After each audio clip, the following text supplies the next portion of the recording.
ህይወት የማትችሉትንና የማትቋቋሙትን ከባድ የፈተና ናዳ እንደጣለችባችሁ ተሰምቷችሁ ያውቃል? ምናልባትም ደግሞ ብዙ ፈተናዎች በአንዴ ተጭነዋችሁ ከጫናው ስር ወድቃችሁ መውጫ መንገድ ይኖር ይሆን እያላችሁ እያሰባችሁና እየተከዛችሁ ሊሆን ይችላል። እመኑ፣ በዚህ ዓለም እናንተ ባላችሁበት ሁኔታ ውስጥ ብዙዎች ነበሩ፣ አሁንም ብዙዎች አሉ። ስለዚህ ብቸኛ የህይወት ፈተና የሚደርስባችሁ ሰዎች አይደላችሁም። እንዲሁም በዚህ ሁኔታ ብቻችሁንም አይደላችሁም።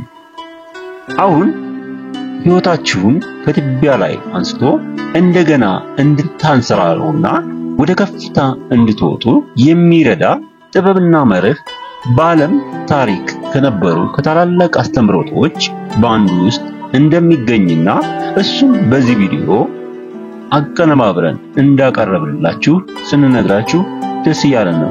አስተምሮቱ ብዙ ትግሎችን አድርጎ ከባድ ሽንፈትንና ውድቀትን እንዲሁም የግል ችግሮችን ተቋቁሞ አልፎ በመጨረሻም የማይሰበር ብርቱ ጀግናና ታሪክ የማይረሳው ታላቅ ሰው መሆን የሚቻልበትን የጥንት ታላላቆች ጥበብና ፍልስፍና ውስጥ በስፋት የሚገኝ ነው።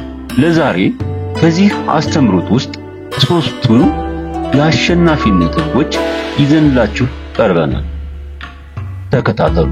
አንደኛ፣ መጀመሪያ ህይወትን እንደወረደ መቀበል። አሁን ይህን ስል ምን እያሰባችሁ እንደሆነ ይገባኛል። መቀበል ማለት ምን ማለት ነው ብላችሁ ራሳችሁን እየጠየቃችሁ ነው። ይህ በህይወት ውስጥ የመጣውን ሁሉ ነገር አሜን ብሎ ተቀብሎ መኖር ማለት ሊመስል ይችላል። ልክ በተሸናፊነትና ተስፋ ቆርጦ እጅግርና ታጥፎ እንደመኖር ሊመስል ይችላል። ነገር ግን እመኑኝ፣ ይህ በፍጹም እንደዛ ማለት አይደለም። በአእምሮአችሁ ይህን ምስል ለመፍጠር ሞክሩ። በአንድ በኩል አንድ ሰው ከወራጅ ውሃ ተቃራኒ ለመሄድ ከጠንካራ የውሃ ሞገድ እና ጅረት ጋር ሲታገል፣ በሌላ በኩል ደግሞ አንድ ሰው ከውሃ በተቃራኒ ለመጓዝ መታገሉን ትቶ በጅረቱ አቅጣጫ አብሮ እየተንሳፈፈ ሲሄድና በመጨረሻም የየብስ ወይም የመሬት ጫፍ ላይ ሲደርስ አስቡት በደንብ ከውሃ ማዕበል ጋር በመታገልና ውሃው የሚከተለውን መንገድና አቅጣጫ ተከትሎ የየብስ ዳርቻ እስኪገኝ ድረስ አብሮ በመጓዝ መሃል ያለውን ልዩነት በደንብ አጢኑት። ይህ የሚፈጠረው በምንም በሌላ ታምር ሳይሆን በአስተሳሰብ ነው። እንደዛም ሁሉ በህይወት ከብዙ አቅጣጫ የፈተና ማዕበል ደርሶ ሊገበትርና ሊጫን ይችላል። ይህ ሲሆን በምሬት ከመቃረንና ከመታገል ይልቅ እውነታውን መቀበልና ይዞት የመጣውን አጠንካሪና ጉልበት ሰጭ መልካም አጋጣሚ ተጠቅሞ የበለጠ ጠንካራና የበለጠ ብልህና አስተዋይ ሆኖ ለመውጣት የሚያስችል አስተሳሰብ መያዝ የተሻለ ነው። እውነታውን ክዶ በእንዲህ ቢሆን ወይም እንደዚህ ባደርግ ወይም እንደዚህ ማድረግ ነበረብኝ፣ ያም ባረግ ይህ አይገጥመኝም ነበር፣ ይህ የገጠመኝ እንደዚህ ስላረኩ ወይም እንደዚህ አይነት ሰው ስለሆንኩ ነው በሚሉ የቁም ቀር ወይም ደግሞ ፊክስድ ማይንድ ሴት አስተሳሰቦች ውስጥ ተቸክሎ ባልቦት ቆሞ አለመቅረት አስፈላጊ ነው። ዓለም እስከ ወዳኛው ቢለወጥም ከባዱን እውነታ ተቀብሎ በመጋፈጥና ባለ በሌላ አቅም በማስተዋል ወደፊት መቀጠል ማለት ነው። በመታገል ውስጥ ሳይሆን በዚህ በመቀበል ውስጥ ወደፊት የሚያስፈነጥር ትልቅ ኃይል አለ። ይህን ስላችሁ በቲዮሪ በንድፈ ሐሳብ ብቻ ሳይሆን እኔ ራሴ በህይወቴ ያለፍኩበት እውነተኛ ታሪክ ነው። አስቡት፣ ምናልባት ራሳችሁን፣ ስራችሁን፣ ትዳራችሁን ወይም ደግሞ የህይወት ዓላማ ባላሰፋችሁት ጊዜና ሁኔታ አጥታችሁ ሊሆን ይችላል። ያንን ያልታሰበና ያልታቀደ አዲስ የህይወት ሁኔታ በበለጠ ምሬትና ብስጭት በተቃወማችሁት ወይም ደግሞ ላለመቀበል በታገላችሁት ቁጥር ችግሩ የበለጠ ኃይል እያባከነባችሁና እያዳከማችሁ የበለጠ ህመሙን እናንተም እያራዘማችሁት የበለጠ እየተጎዳችሁ እየተዳከማችሁ ትሄዳላችሁ እንጂ ስለታገላችሁትና ደግሞ ስለ አማራራችሁት መፍትሄ ይመጣል ማለት አይደለም። ከዚህ በተቃራኒ እውነታውን ሰከን ብሎ መቀበል ከዛ ወደሚቀጥለው ትክክለኛ እርምጃ መራመድ ይህ ልክ በላያችሁ ላይ አርፎ መሬት ላይ የወደቀን የድንጋይ ናዳ ከወደቀ በኋላ በእግራችሁ እንደ መርገጥና እንደ መደብደብ ይቆጠራል። ይህንን ስታረጉ የበለጠ የምትጎዱት እናንተው ራሳችሁ ብቻ ትሆናላችሁ። የጥንት ጠቢባን ውድቀትን፣ ሽንፈትንና አስቸጋሪ ጊዜን እንደ ዘላለማዊ እርግማን መቁጠር ሳይሆን እንደ ከባድ የህይወት ዘመን ትምህርት መቅሰሚያ መድረክ አድርገን መመልከት እንዳለብን አስተምረውን አልፈዋል።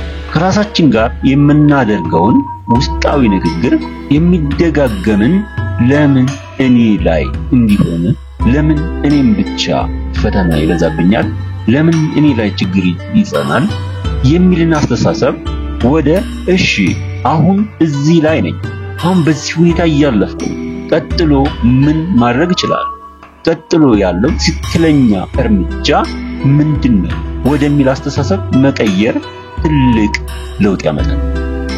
በቁርጠኝነት ከልብ ከታሰበበት ይህ ያስተሳሰብ ለውጥ ከተብታቢና ከአደናቃፊ እይታ ነፃ ያወጣል።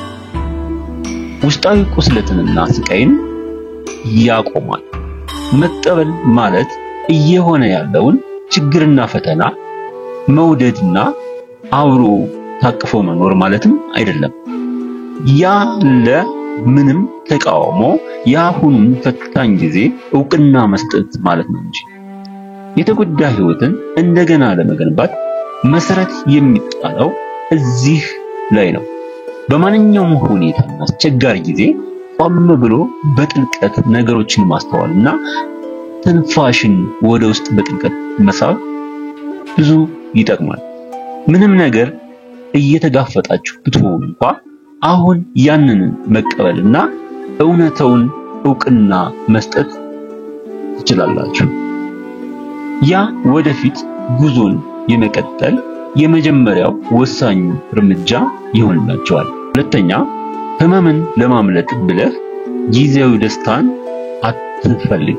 ይህ መርህ የሚነግረን ህመምን ለማምለጥ ብለን ወይም ደግሞ ከችግር ጋር ተያይዞ የሚመጣን ፈተና ለመሸሽ ብለን ጊዜያዊ ማስታገሻና ደስታን መፈለግ እንደሌለብን ነው። ህይወት ሲመሰቃቀል ተፈጥሯዊ ዝንባሌያችን ወይም ደግሞ አንኮንሺየስ አስተሳሰብ ማይንዳችን ብዙውን ጊዜ መጽናኛ፣ መሸሸጊያ፣ ምቾትን መፈለግና ማማተር ይጀምራል። ህመሙን ለጊዜው ማስታገስና እፎይ ማለትን ይመርጣል። ምናልባትም ጊዜያዊ መፍትሄው ከመጠን በላይ መመገብ፣ ከመጠን በላይ መጠጣት፣ የማህበራዊ ሚዲያ ላይ ሙሉ ጊዜ ማሳለፍ፣ ከመጠን በላይ በአልኮልና በሌሎች ሱሳዊ ነገሮች መደበቅ፣ ለሱስ እና ላልባሌ አደንዛዥ እጾችና መጥፎ ልማዶች መጋለጥ ወይም ደግሞ ጊዜያዊ ፎታ በሚሰጥ በማንኛውም ነገር ሂዶ መደበቅ ሊሆን ይችላል። እነዚህ ጊዜያዊ የማምለጫ ባህሪያት ለጊዜው ተብለው ይጀመሩና ወደ ግድየለሽነት እና ለጤና ተስማሚ ያልሆኑ ልማዶችና ባህሪዎችን መነሻና መለማመጃ ሆነው ይቀጥላሉ። ይህ ማለት የመጀመሪያ የተከሰተውን ችግር ትክክለኛውን ስረ መሰረቱን ነቅሎ የሚጥል መፍትሄ ከመፈለግ ጊዜያዊ ደስታን መፈለጉ ሌላ ችግርና ሌላ ውስብስብ ሂደት ውስጥ ይከታል ማለት ነው። ከሰው አርቆ ስልክ ላይ ወይም ደግሞ ሌላ ማህበራዊ ሚዲያ ላይ መዋል የዚህ አንዳንድ ምሳሌ የሚገለጽ የዘመኑ ክስተት ሆኗል። ይህ የአእምሮ ጤናን ለማዛባት በመጠጥ ራስን ማደንዘዝ ደግሞ ለሌላ በሽታና ለሱስ መጋለጥን፣ አልባሌ ቦታዎች መዋል ደግሞ አልባሌ ጓደኛና አልባሌ ልማድን ማዳበርን ያስከትላል። አስታውሱ፣ እነዚህ ነገሮች የሚጀመሩት ከመጀመሪያ ከመጣው የህይወት ፈተና ለማምለጥና ለመሸሽ ተብሎ ነው። የጥንት ጠቢባን የህይወት መርህ ከዚህ ጋር በተያያዘ ከባድ ማስጠንቀቂያ ይሰጠናል። ጊዜያዊ ደስታን አታሳድ የሚል። በዘመኑ ይህ ማለት ከመጠን በላይ የሆነን ቅንጦትና ምቾትን ለራስ የውስጥ ጥንካሬና የውስጥ ብስለትን እንዲሁም ጥበብን ለመገንባት ሲባል ማስወገድ ማለት ነበር። ለዛሬው ለኛ ዘመን ደግሞ እነዚህ ጊዜያዊ ደስታዎችን ምን እንደሆኑ ጥርት አድርጎ ለይቶ በመገንዘብ ከነዚህ መራቅ ማለት ይሆናል። በጥልቅ ቁስል ላይ ያለ ጊዜያዊ ባንዴጅ ለጊዜው ህመሙን ያስታግሳል እንጂ ቁስልን ያድናል ማለት አይደለም። ይህም ማስታገሻ ትክክለኛው ህመም ይፈውሳል ማለት ሳይሆን ለዕለቱ የሚሰማንን ህመም ያደነዝዛል ማለት ነው። ልክ እንደዛ ማለት ነው። ታዲያ ጠቢባን እነዚህን ጊዜያዊ ከህመም ማምለጫ ወይም መሸሸያ ምቾት ማግኛዎች ውሃ የተጠማ ሰው የጨዋማ ውሃ እንደመጠጣት እንደሆነ ይነግሩናል። ውሃ የጠማው ሰው ጨዋማ ውሃ አገኘው ብሎ ቢጠጣ ውሃ ጥሙ አይደለም የሚለቀው፣ ሌላ ውሃ ጥም ከውሃ ጥም ላይ ይጨምርበታል። ጊዜያዊ እፎታ ሊሰጡ ይችላሉ፣ ነገር ግን በመጨረሻ የበለጠ አቅም ያሳጣሉ፣ የበለጠ ያደክማሉ፣ ከእውነተኛው የችግር መፍትሄ ያርቃሉ። ሲከፋም ደግሞ ሌላ ውስብስብ ችግር እና መዘዝ ይዘው ይመጣሉ። እስቲ በደንብ አስቡት። በአቋራጭ የሚገኝ ጊዜያዊ ደስታ እንደ ሱስ ሆኖ ሊቀጥልም ይችላል። ይህ ማለት ደግሞ ቀጣዩ የደስታ ስሜት ያለማቋረጥ እያሳደዱ ከአንድ ሁኔታ ወደ ሌላ ሁኔታ እያማተሩ ከተጨባጩ የአሁኑ ጊዜ ጋር መኖር አለመቻልን ያመጣል። በዚህ ሁኔታ የችግሩ መነሻ ወይም ደግሞ የውድቀትን ዋና መንስኤ በትክክል ለመለየትና መፍታትም አይቻልም። የጊዜያዊ ደስታና ምቾት ፍላጎት ተገዥ ባሪያ መሆን ከመጀመሪያው ችግር የበለጠ ሌላ ችግር ይዞ ይመጣል። ከአንድ ማዘናጃ ወደ ሌላ ማዘናጃ፣ ከአንድ ጊዜያዊ ማስታገሻ ወደ ሌላ ጊዜያዊ ማስታገሻ በተስፋ መቁረጥ ውስጥ ማማተርና በጭራሽ የተበላሸውን ነገር በትክክል ማስተካከል አለመቻል ይከተላል። ይህ የማይጨበጥ ነገር ለመያዝ እንደማሳደድ ማለት ነው። ለዘላቂ ምቾትና ለዘላቂ የችግር መፍትሄ ሲባል ጊዜያዊ አቋራጭ መንገዶችን፣ ጊዜያዊ ህመም ማስታገሻዎችን፣ ጊዜያዊ የምቾት ቀጠናዎችን ማስወገድ ይላል። ያ ማለት ሆን ብሎ ለጊዜው በህመም ውስጥ ለመቆየት መወሰን ማለት ነው። ትክክለኛ አስተሳሰብ ያለው መንፈሰ ጠንካራ ሰው ከጊዜያዊ ደስታ እና መፍትሄ ይልቅ የረጅም ጊዜ ዓላማና ዘላቂ መፍትሄን ይመርጣል። እያንዳንዱ ቀን ወደ ራስ በመመልከት ስለ ለውጥ፣ ስለ አዲስ ነገር ስለመማር እና ችሎታን ስለማሳደግ በመጣር ጊዜውን ያሳልፋል እንጂ በመጠጥና በሌሎች አልባሌ ነገሮች ለጊዜው ማስታገሻና መደበቂያ በማሳደድ ጊዜውን አያባክንም።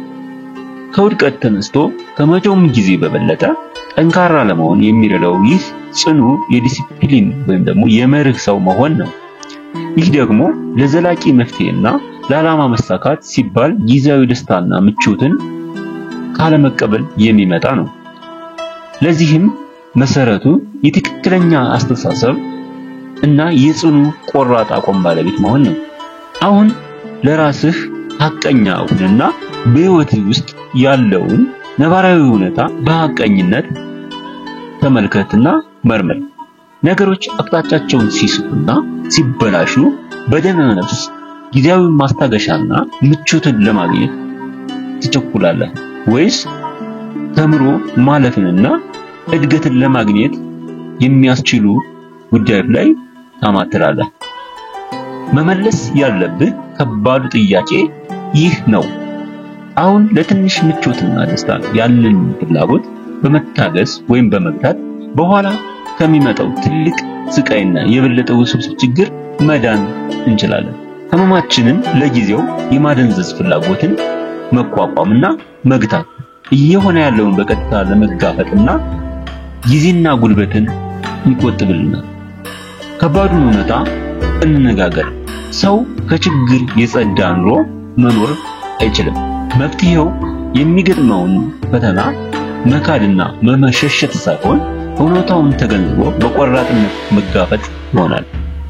አዎ የህይወትን ፈተና ያለማደንዘዣ መጋፈጥ ህመሙ ከባድና የተራዘመ ሊሆን ይችላል። ነገር ግን ያ ህመም በትክክለኛ ከተያዘና ከተመራ ለመሰረታዊ ለውጥ የሚያነሳሳ ትልቅ ኃይል ነው። የዘርፍ ጠበብ እንደሚናገሩ አስደሳች ነገሮች የተፈጥሮ ትክክለኛ መምጫ መንገዳቸውን ተከትለው ሲመጡ ብቻ ነው የሚያስደስቱትና እውነተኛ የሚሆኑት። ከዚህ በተቃራኒ እንደ ተራበ ተኩላ ሲያሳድዷቸውና ለማግኘት ሲያማትሩ እነሱም እየራቁ ይሄዳሉ። ያ ከችግር ማምለጫ ለጊዜው ደስታን ማሳደድ ጥቅሙ ለእውነተኛ መፍትሄ የሚሰጠውን ትኩረትና ጥረት ማዘናጋት ብቻ ነው። ሲከፋ ደግሞ ለአጉል ጎጂ ልማድና ላላስፈላጊ ሱስ መጋለጥን ያመጣል። ሶስተኛ ስሜትን መቆጣጠር። ይህ መርህ የሚያስተምረን ስሜትን በማንኛውም ሁኔታ መቆጣጠር ከተቻለ ሌላው ነገር ቀላል እንደሚሆን ነው። ስሜት በሚፈጥረው ግፊት ተንደርድሮ ወደ ድርጊት አለመግባት ማለት ነው። በፈተና ተገፍትሮ ወደ ታች መውደቅ ብዙውን ጊዜ ወደ ስሜት አውሎ ነፋስ ይገፈትራል። አንድ ጊዜ በቁጣና በምሬት መናጥ፣ በሚቀጥለው ጊዜ ደግሞ በሐዘንና በትካዜ መቆራመጥ ወይም ደግሞ በፍርሃትና በድንጋጤ መደናበር ሊከሰት ይችላል።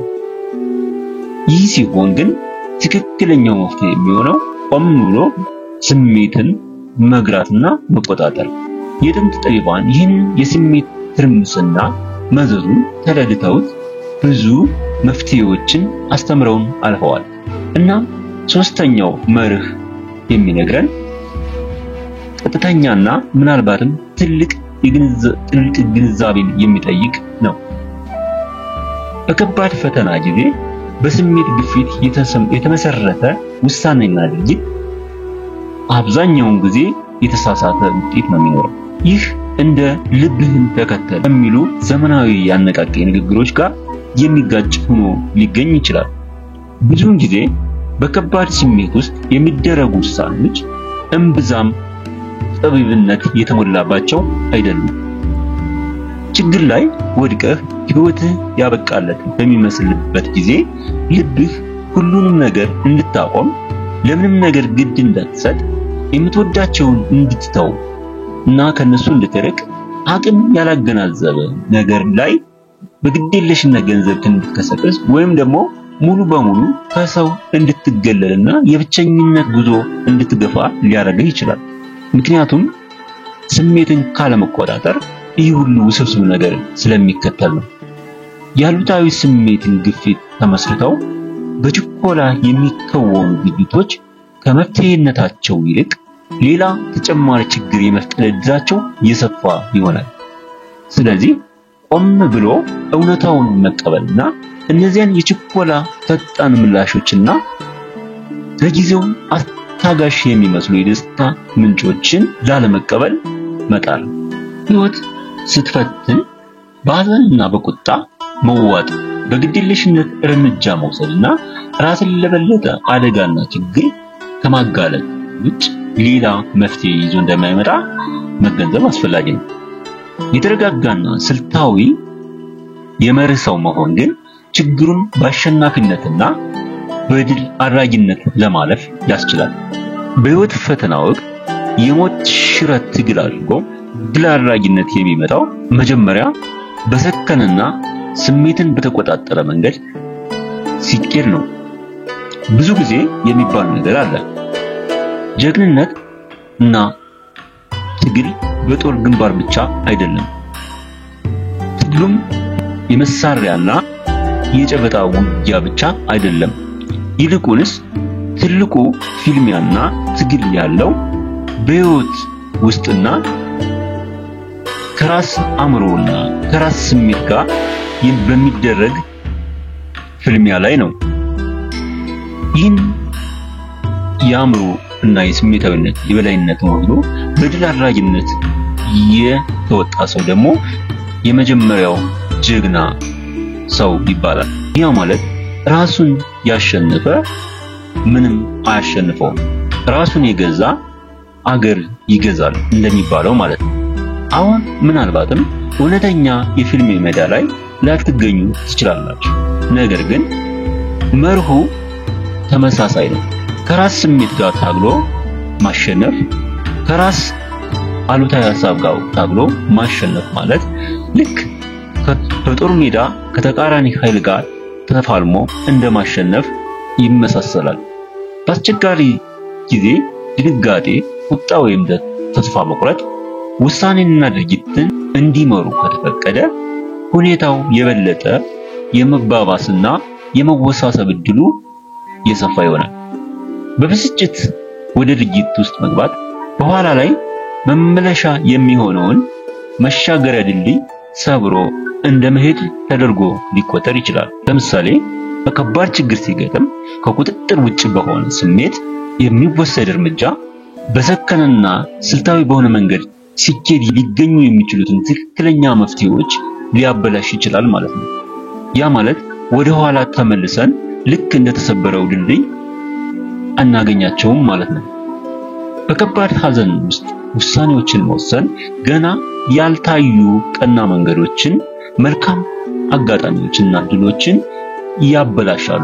ህይወት ሲመሰቃቀልና ሲበለሻሽ የስሜታዊነት ግፊት ተጨማሪ ጠላት ይሆናል እንጂ ምንም መፍትሄ ይዞ አይመጣም። ጠላትነቱ ምን ላይ ነው ከተባለ ስሜታዊነት ሲውጠን እያየን አናይም፣ እየሰማንም አንሰማን።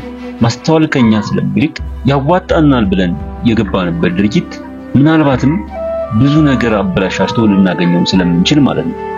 ልክ ወንዙን ተሻግሮ የተሻገሩበትን ድልድይ እንደመስበር ከዛ በኋላ በስሜታዊ ድርጊት ውስጥ ከገቡ በኋላ በተረጋጋ ነፍስ ከነመልከት ሲታይ ሁሉም ነገር ተበላሽቶ ላይመለስ አንዴ ሂዶ ሊገኝ ይችላል ማለት ነው። በችግር የተፈተነን ህይወት መልሶ ማንሰራሪያ ብለን በሶስት ዋና ዋና ነጥቦች ያቀረብናቸው የጥንት ጠቢባን መርሆች እነዚህ ነበሩ። ለማስታወስ ያህል ራስን ስለመቆጣጠር፣ በውድቀት ጊዜ በስሜትና በድርጊት መካከል ግልጽ ድንበር መፍጠርን መለማመድ፣ ራስን አሁን ይህን ለማድረግ የወሰንኩት በጣም ስለተናደድኩ ወይም ስላዘንኩ ብቻ ነው ብሎ መጠየቅና መልሱ አዎ ከሆነ አንድ ቀን ወይም ደግሞ አንድ ሳምንት ነገሩን በትዕግስትና በጥሞና ማለፍ። ከስሜት ግፊት ነፃ ይሆንና የተረጋጋ አእምሮ ሁሌም አሸናፊና ትክክለኛው መንገድ መራጭ ነው።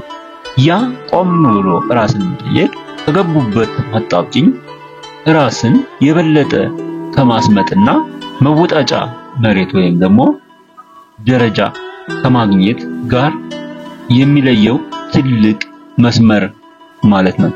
ይህ ልዩነት የሚፈጠረው በምንም ሳይሆን በአስተሳሰብ ነው። እንግዲህ እነዚህ የተሰበረ ወይም ደግሞ ፈተና ላይ የወደቀ ህይወት ማንሰራሪያና መጠገኛ፣ አስቸጋሪ ሁኔታዎችን መቋቋሚያና የተሻለ ውሳኔና እርምጃ ለመፈለግ የሚረዱ የመጀመሪያዎቹ ሶስቱ ኃይለኛ መርሆች እነዚህ ነበሩ። እውነታውን ቢመርም መቀበል፣ አቋራጭና ድንገተኛ ደስታን እንደ ማምለጫና እንደ መሸሻ መንገድ ከመጠቀም መቆጠብ፣ በጥድፊያ ከሚመጣ ስሜታዊ ድርጊትና ውሳኔ መገታት፣ ስሜታዊነትና የሚያመጣውን ግፊት መቆጣጠር መማር አይተናል። እነዚህ ህጎች የሁል ጊዜም ልምምድ ለማድረግ ቀላል ሆነው ላይገኙ ይችላሉ። ነገር ግን የህይወት ፈተናን ተቋቁሞ ለመሻገር የሚያስችሉ መሰረታዊ መርሆች ስለሆኑ እነዚህን ከዕለት ተዕለት ህይወት ጋር ለማቆራኘትና የሁል ጊዜ ልምድ ለማድረግ የሚወስዱትን ጊዜ የሚያካክስ ትልቅ ዋጋ አላቸው። ውድ ተመልካቾቻችን እስኪ አንዳንድ ጥያቄዎችን እንጠይቃችሁ። ስለ እነዚህ ህጎች ምን ታስባላችሁ? ከሶስቱ ህጎችስ የትኛውን አሁን ካላችሁበት የህይወት ሁኔታ ጋር አብሮ የሚሄድ ሆኖ አገኛችሁት? ሐሳባችሁን በአስተያየት መስጫው ላይ ወይም በኮሜንት መስጫው ላይ በመጻፍ አሳውቁን እና ቀሪ የህይወት መርሆችንና አስደናቂ የጥንት ታላላቅ ሰዎችን ጥበቦችን የምናቀርብባቸውን ቀጣይ ቪዲዮዎችን ለማየት ቻናላችንን ተመልሳችሁ ማየት ወይም ደግሞ ቼክ ማድረግን አትርሱ። ይህን ቪዲዮ አይታችሁ ስለምትጠቀሙ ደስተኛ ነን። ከማንኛውም አይነት ትልቅ ተስፋ መቁረጥ ተወጥቶ ማደግ የሚቻልበትን አዲስ መንገድ እንዳለ አስታውሱ። ውድ ተመልካቾቻችን ከዚህ ቻናል ጠቃሚ ህይወት ትምህርት እያገኛችሁ እንደሆነ እንተማመናለን።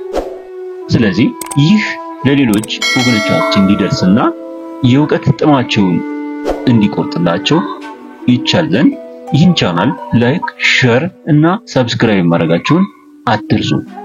እስከ ቀጣይ ጊዜ ድረስ ሰላሙን ሁሉ እየተመኘን እንሰናበታችኋለን። ቻው።